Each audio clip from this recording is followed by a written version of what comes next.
తిరుమలలో పుష్పక విమాన దర్శనం అంటే శ్రీవారి బ్రహ్మోత్సవాల్లో భాగంగా శ్రీదేవి భూదేవి సమేత మలయప్ప స్వామివారు పుష్పాలతో అలంకరించబడిన పల్లకిపై విహరిస్తూ భక్తులకు దర్శనమిచ్చే ఉత్సవం. ఈ ఉత్సవంలో స్వామివారు పుష్పక విమానంలో అలంకరించబడిన పల్లకిలో ఊరేగుతూ భక్తులకు కనువిందు చేస్తూ ఉంటారు.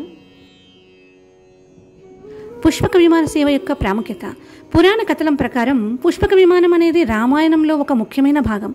రాముడు సీతా లక్ష్మణులతో అయోధ్యకు తిరిగి వచ్చినప్పుడు పుష్పక విమానంలోనే ప్రయాణించాడని పురాణాల్లో ఉంది. తిరుమలలో ఈ సేవ ద్వారా స్వామివారు భక్తులకు రాముడి రూపంలో దర్శనమిస్తారని భక్తులు నమ్ముతున్నారు. భక్తుల ఆనందం. ఈ సేవలో స్వామివారిని పుష్పక విమానంలో చూసి భక్తులు ఎంతో ఆనందపడతారు. ఈ దర్శనం తమకు ఎంతో పుణ్యాన్ని కలిగిస్తుందని విశ్వసిస్తారు. ఆలయ శోభ. పుష్పక విమానంలో స్వామివారి ఊరేగింపు ఆలయానికి మరింత శోభను చేకూరుస్తుంది. తిరుమలలో పుష్పక విమాన సేవ జరిగే విధానం. స్వామివారు శ్రీదేవి భూదేవి సమేతుడై పుష్పక విమానంలో కళ్యాణోత్సవ మండపం వద్దకు చేరుకుంటారు. అక్కడ భక్తులకు దర్శనమిచ్చి ఆయన ఆ ప్రాంగణంలో ఊరేగుతూ దర్శనమిస్తారు. ఈ ఊరేగింపులో స్వామివారిని వివిధ రకాల పుష్పాలతో అలంకరించి పల్లకిలో ఊరేగిస్తారు.